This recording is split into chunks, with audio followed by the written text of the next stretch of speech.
एक संदेश देने वाले को वो उस एलिया के पास भेजी थी। A messenger of fear is sent to Elijah. और वो एक ऐसा एक भयानक मैसेज को वहां पर भेजी थी, संदेश को।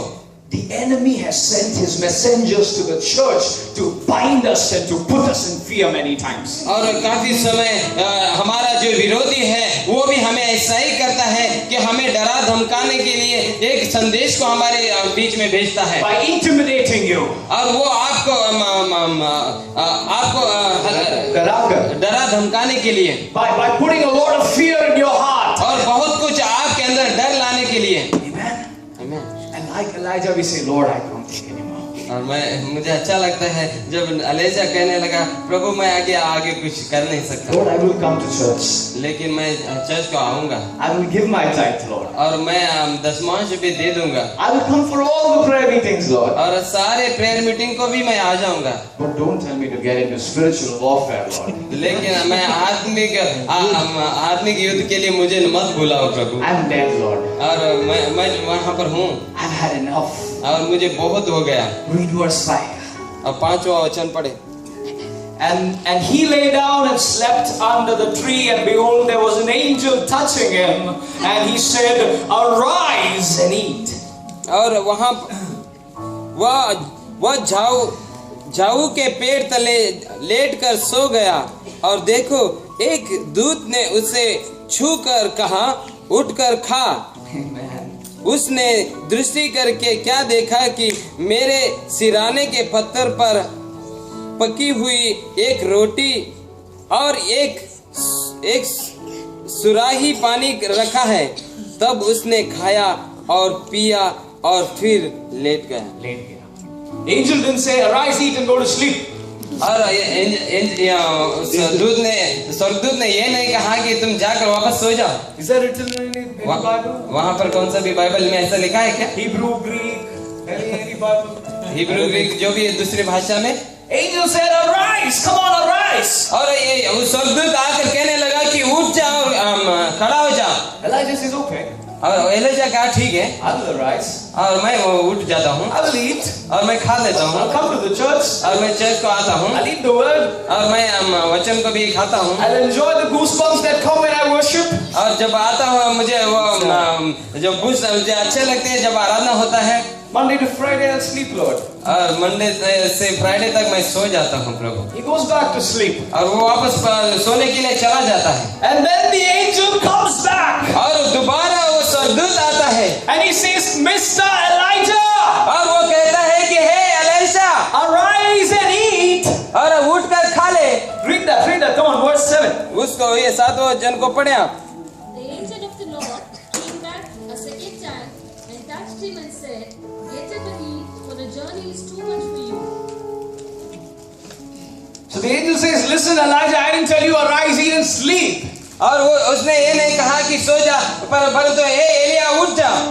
Arise and eat, for the journey is too long. और उठ जा और खा ले, क्योंकि और बहुत ही यात्रा तुम्हें करना है। Amen. Some of you have given up. और अपने आप को आपने ऐसा ही कर दिया है। I'm telling you, your pastor alone cannot win Goa. और मैं कहना चाहता हूँ कि आपका पास्टर अकेला ये बात नहीं कर सकते। He is a shepherd.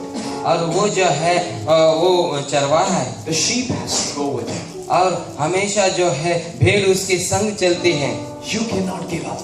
और आप उसे छोड़ नहीं सकते। The Lord says, Church, arise. और परमेश्वर कहता है कि कलीसिया उठ जाओ। Can I have one Elijah in this generation? मैं चाहूँ कि यहाँ पर एलिया हो। Arise and eat, church, for the journey is too long.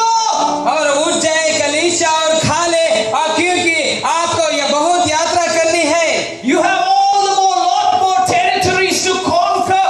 और आपको बहुत सारे युद्ध करना है और आपको बहुत सारे आगे कार्य भी करना है। The journey is too long. और बहुत बड़ी यात्रा है तुम्हारे लिए। और read verse 8, someone. Can we just say a hallelujah? Hallelujah. I see some people sliding down the chairs. I know it's very cool. Just lift your hands up and say hallelujah. और कोई भी हाथ उठाकर कहे hallelujah. It's good to say hallelujah in the church. जब hallelujah कहते हैं कलीसिया में बहुत अच्छा लगता है It gives praise to the Lord, और वो परमेश्वर के लिए महिमा देती है and it also makes sure that everybody's awake and on fire. और वो हमें ये भी जगाती है कि चलो तैयार हो जाए प्रभु के लिए। Okay, let's read verse 8. और आइए 8वें वचन को पढ़ें। So he got up and ate Slow. He got up. तब उसने उठकर खा पिया। Read. strengthened by that food. Amen. He traveled 40 days and 40 nights until he reached Horeb, the mountain of God. Yes. There he went into a cave and spent the night. Wow. God says, my son, it's time to go to Horeb. परमेश्वर ने उसको Horeb को बुलाया। Amen. God says, come to Horeb. और परमेश्वर ने उसे Horeb को बुलाया। अब होरेब को आ जाओ। This is my mountain. और ये जो है मेरा पर्वत है। The mountain where I will talk to you. और ये पर्वत पर मैं तुमसे बात करता हूँ। The mountain where I will restore you. और उस पर्वत पर मैं तुम्हें बनाना चाहता हूँ। And Elijah, the Bible says Elijah went to Horeb. और बाइबल कहती है कि एलिया जो था उस होरेब को गया। Because Horeb was the mountain of God. क्योंकि होरेब जो था वो परमेश्वर का पर्वत था। He wanted to go back to his God, to that mountain of prayer and get restored and come back on fire. और वहाँ पर वो जाकर अपने आप को एक नया बनाना चाहता था और उस आग में वो चलना चाहता था। Amen. Mountain is a place of intimacy. और पर्वत जो ऐसा है कि वो परमेश्वर का एक नया संबंध। There are so many instances in the Bible where Jesus would move to the mountains. और वहाँ पर एक बात भी लिखी गई है, वहाँ पर पर्वत को हटा दिया गया। Jesus would go to the mountains and he would spend time with the Father. और उस पहाड़ में जाकर यीशु मसीह वहाँ पर अपना समय भी बिताते थे पहाड़ के ऊपर। Because he knew that that's where his strength lies. और उनको पता है कि वहाँ पर उनको सामर्थ मिलता था। At the mountain of prayer. और वो एक पर्वत ऐसा, वो प्रार्थना का पर्वत। But the problem is we don't have time to go to the mountain. क्योंकि हमें वो समय नहीं है कि मैं जाऊं और उस पर्वत में मैं प्रार्थना का समय बिताऊं। We want authority, हमको अधिकार चाहिए, but we don't want to go to Horeb. लेकिन हम होरेब को जाना नहीं चाहते। Brother, how many days did he travel to go to Horeb? और वहाँ पर कितना दिन लगा होरेब को पहुँचने के लिए? Pastor, you travel 40 days, 40 nights. Pastor जी आप 40 दिन आप आना जाना करें 40 दिन। I can't do it, Pastor, sorry. मेरे लिए नहीं होगा, काफी The Lord मुझे says- माफ करें। The Lord says, I'm sorry too. और प्रभु भी कहता है कि मुझे भी माफ करना। Because it's at Horeb that I can give you the keys. और ये परमेश्वर कहता है कि होरेब में मैं तुम्हें वो कुंजियां दूंगा। I'm not going to give you the keys because you're the highest type paying member in the church. और मैं इसलिए मैं तुम्हारे हाथ में कुंजियां नहीं दूंगा क्योंकि तुम अच्छे यहाँ पर टाई डालकर यहाँ पर अच्छे हट्टा कट्टा बैठते हो। I am not going to give you the keys because you're the most senior and influential person in Goa. और आप बहुत VIP आदमी है इस गोवा में, इसलिए नहीं। You need to humble yourself. अपने आप को दीन और नम्र बनाना है। Travel 40 days. और 40 दिन चलना होगा। Come to my mountain. और मेरी पर्वत के पास आना होगा। Where I will speak to you face to और उस face. जगह पर मैं तुम्हारे आमने सामने बात करूंगा। Like I spoke to Moses. और जिस तरह से मैंने मूसा से बात किया था। And then I will release authority. और तब मैं अपने अधिकार को मैं तुम्हें दूंगा। Let's read on. 1 Kings chapter 21 verse 23. It's okay, you don't need to go there. As you read on the story, the same Elijah, if someone's there you can read it. 1 Kings chapter 21 verse 23. And concerning Jezebel, the Lord also spoke, saying, Okay, now this is the same Elijah who is running away from Jezebel. और वो यही एलिया था जो Jezebel से वो डर कर जा रहा था। Because a messenger has been sent to Elijah from Jezebel, Elijah is running away. और जो इजबेल के तरफ से उस भयानक संदेश मिला, तब वो एलिया दौड़ रहा था उसे छोड़कर। But now he's back from his training at Horeb. और अभी वो होरेब से वो वापस लौट रहा है। And he is speaking back to that same messenger, that same person who sent messengers into his life. और वो वापस आकर जिसने उस संदेश भयानक संदेश को लाया था उसको उसने आकर वापस उसने कहा, Full of the Spirit of God. और उसने ये परमेश्वर के सामर्थ को मांगा। What does he say? और वहाँ पर क्या कहता है? The dogs shall eat Jezebel by the walls of Jezreel. The dogs will eat you up, lady. और तुम्हारे उस इज़बेल को कुत्ते खा जाएंगे।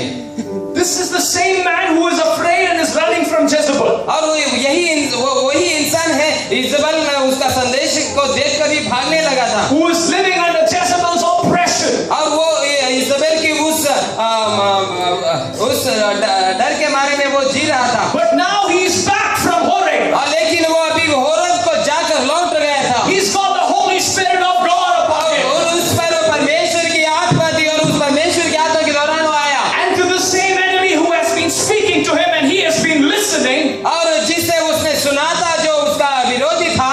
Now he says, listen, now I'm going to speak to you. और अभी सुनो मैं तुमसे बात करता हूँ संदेश देता हूँ। I'm going to speak to you because now I have Holy Ghost authority upon my life. और मैं अभी तुम पे कहने पर हूँ क्योंकि मेरे अंदर पवित्र आत्मा है। पवित्र आत्मा के दौरान मैं तुम्हें कहूँगा। I've come down with keys of the kingdom of heaven. और मैं उस स्वर्ग की कुंजिया को लेकर इस जगह पर आया हूँ। Enemy, you've been speaking against my life enough. और तुमने मेरे जीवन के विरोध में जो तू बैरी है मेरे जीवन के विरोध में बात किया रहेगा। You've been troubling me and my children enough. और तूने मुझे और मेरे बच्चों को तुम डरा धमकाया होगा। But today I speak to you in Jesus' name. लेकिन मैं यीशु मसीह के नाम से तुमसे बातें करता हूँ। That you will die a dog's death. और तुम उस कुत्ते के सामने मर जाओगे। Arise उठ जाए and go.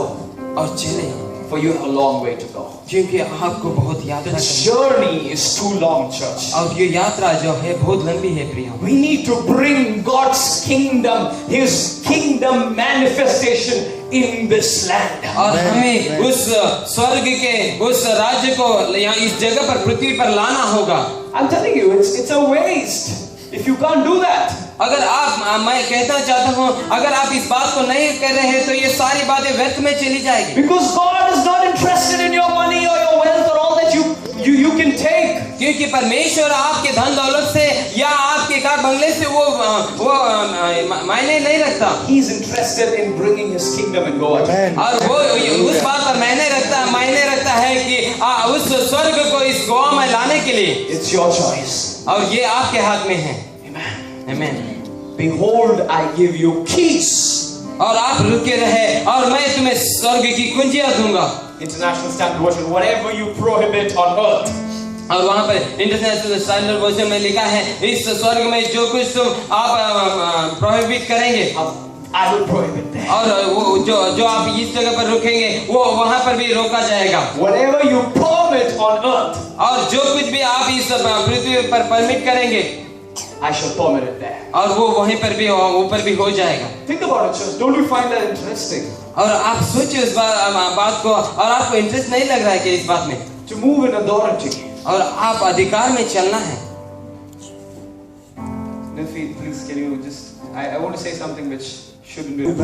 और आप प्रार्थना करो और परमेश्वर उनसे बातें करेगा। You release the authority that you have. और तुम्हारे अंदर जो अधिकार है उस अधिकार को आप उस पर कहो। The same man who started the college. और जिस इंसान ने उस और मैंने प्रभु से कहा प्रभु आपकी इच्छा पूरी हो। Staunch fundamentalist fellow against Christianity. Lord, this can't be. और दोबारा उसने ऐसा ही शुरू कर दिया वो बोलने भी लायक नहीं। I just said, Lord, let your will be done. और मैं यूं ही कहा प्रभु आपकी इच्छा पूरी हो। Again, I got a news few months back. और मैं कुछ दिन के बाद मैं वहाँ पर गया था। He's kicked out again. और दोबारा उसे लात मार कर बाहर निकाल दिया गया था। Church, you don't need to fight your battles.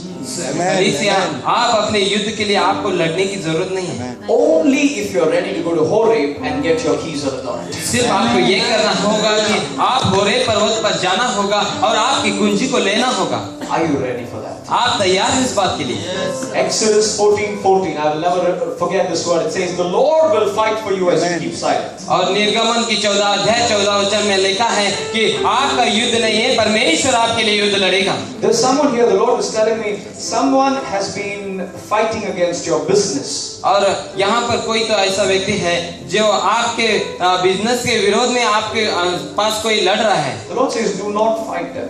और परमेश्वर आपसे कह रहा है इस वक्त आप उससे मत लड़ो। I will fight them." मैं उनसे लड़ूंगा I will fight your battle. और मैं आपका युद्ध को लड़ूंगा। I want to share one more interesting story and then we're going to get into a time of prayer. और मैं और एक छोटी सी स्टोरी के बाद मैं हम प्रार्थना में चले जाएंगे। Let's go fast to Judges chapter 11 verse 1. और न्यायों की पत्री 11 अध्याय और 1 वचन।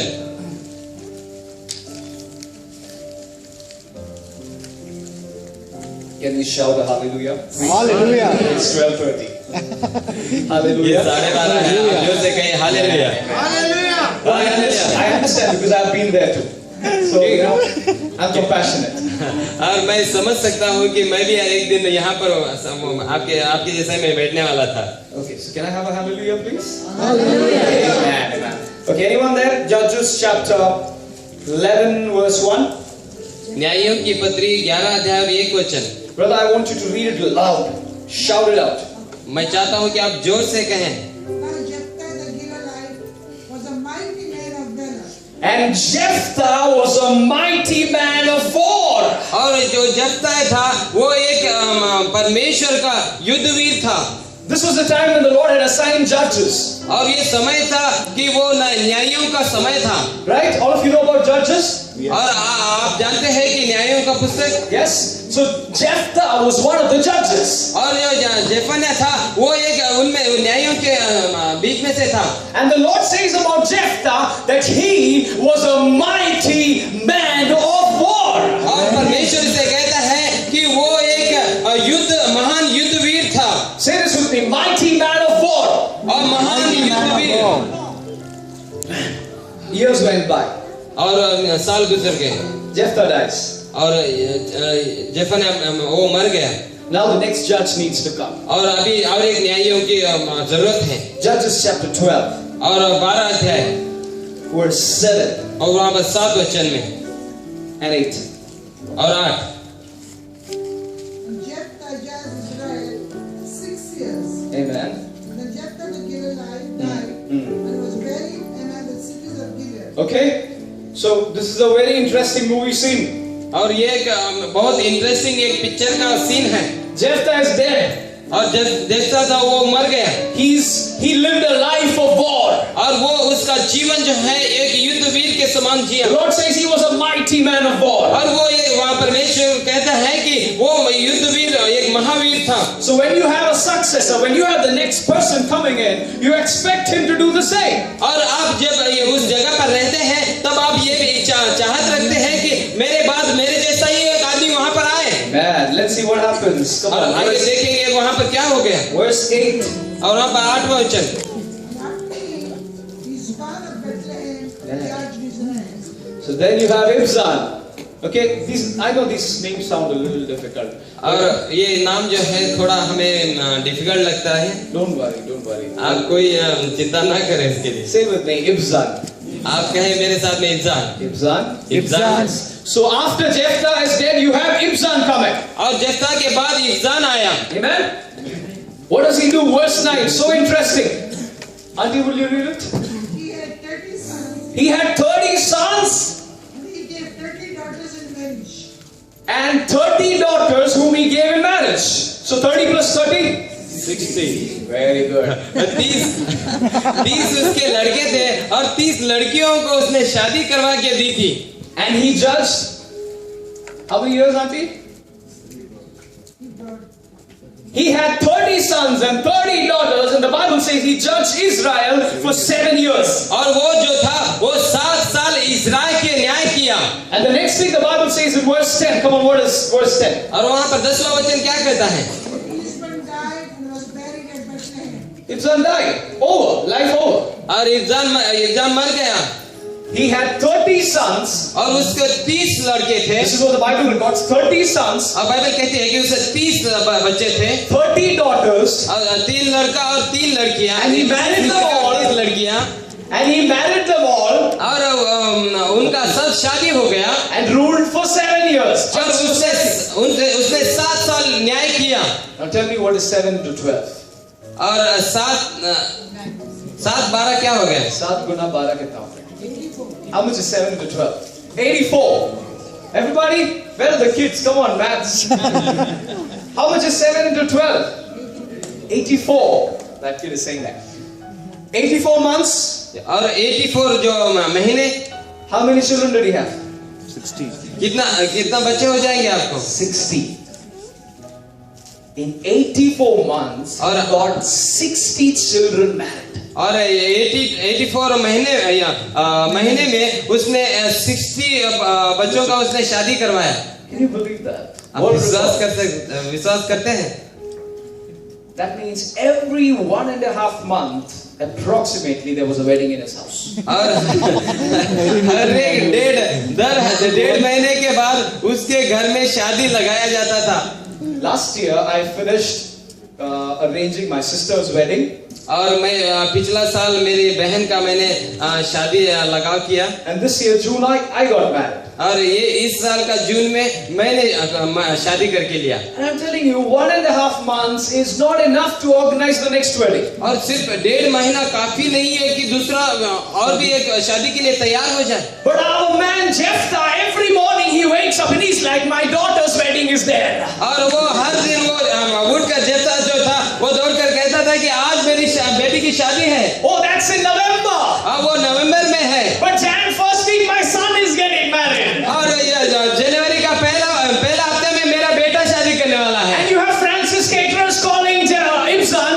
और वो उसके दोस्त इब्जान को कह रहे हैं, Should I give chicken biryani or should I give mutton biryani? मैं तुम्हें मटन बिरयानी दूं क्या चिकन बिरयानी दूं? So he's like, are you talking about the November wedding or the December wedding or the Jan wedding? और वो पता नहीं कि वो जनवरी की बात कर रहा है, नवंबर की बात कर रहा है या और कोई। And day after day, he's so busy marrying one daughter after son, that he forgot that he's called for warfare. और वो शादी करता ही रहा और वो ये भूल चुका था कि वो न्यायी था। We are so busy with those 60 blessings. और उन 60 आशीषों में वो काफी बिजी था That we've forgotten that we are called for warfare. और वो भूल गया था कि वो महायुद्धवीर उसको बनना था। I am so busy with my blessings. और मैं बहुत ही बिजी हूँ, व्यस्त हूँ मेरे आशीषों के साथ। The Lord has blessed me with 60 children. और प्रभु ने मुझे 60 बच्चों को देकर आशीषित किया। I am so busy ordering their marriage gowns and their blazers and planning where they go for honeymoon. और मैं इसके लिए सोच रहा हूँ कि इसकी शादी किस तरह से करूँ, शादी कैसा लगाऊँ, उनका हनीमून कहाँ करूँ। Lord, I don't have time for warfare. प्रभु आपके लिए मेरे पास समय नहीं है। Christians today are so blessed that they've got stuck with their blessings. और मसीही लोग जो है काफी आशीषित है, लेकिन वो अपने आशीष में वो वहीं पर चिपक गए हैं। Oh, thank you, Lord, for the money. और प्रभु धन्यवाद, आपने मुझे पैसा दिया है। I will go to the bank every day and check with my passbook how much I have, Lord, and I will give you glory. और मैं आपको धन्यवाद करता हूँ, मैं दर दिन जाता हूँ बैंक में अपना पासबुक दिखाता हूँ। Thank you, Daddy. सब कुछ ठीक करता हूँ। Thank you, Daddy, for my son is in London, daughter is in US. प्रभु धन्यवाद, मेरी बेटी लंदन में है, मेरा बेटा यूएसए में है। And I'm going with my old husband to Switzerland next month. और मैं फिर वहाँ पर जा रहा हूँ अगले महीने में। Warfare, not me, Lord. और ये युद्ध मेरा नहीं है, Pastor Stephen Mendes. Stephen Mendes का है। You take him, Lord. आप उसको ले लो प्रभु। My name is Ibzan. और मेरा नाम इब्जान है। His name is Jephthah. और उनका नाम जेफ्तान है। Church, what will God talk about you after you die? कलीसिया, जब आप मरेंगे तब परमेश्वर क्या सोचेगा आपके प्रति? Will you leave a legacy that the church can follow? और जब आप उस बात को सीखेंगे कि कलीसिया कैसा वो आगे बढ़ना है। I sense so much of grief in God's heart when He says, "And Ibzan died." और मुझे वहाँ पर अजीब सा लगता है जब इब्जान मर गया। Day after day, God would have waited. Okay, one day this man will realize that he's called for something else. और परमेश्वर उसको दर दिन देखता था कि एक न एक दिन पर उसका मन बदल जाएगा और वो ठीक हो जाएगा। But the Bible says he died. लेकिन बाइबल कहते हैं कि वो मर गया। But Jephthah fulfilled the call on his life. लेकिन जेफ्ता जो था उसने अपने पूरे न्याय को या अपने जीवन को ठीक तरह से बिताया। Turn with me to Genesis chapter 3 verse 9. आप मेरे साथ में उत्पत्ति का Genesis 3:9. 3 अध्याय और 9 वचन पढ़े। But the Lord God called, But the Lord God called where are you? to Adam and Eve and asked, "Where are you?" परमेश्वर ने आदाम से पुकार कर कहा कि आदाम तू कहाँ है? Look to your neighbor and ask him or her, "Where are you?"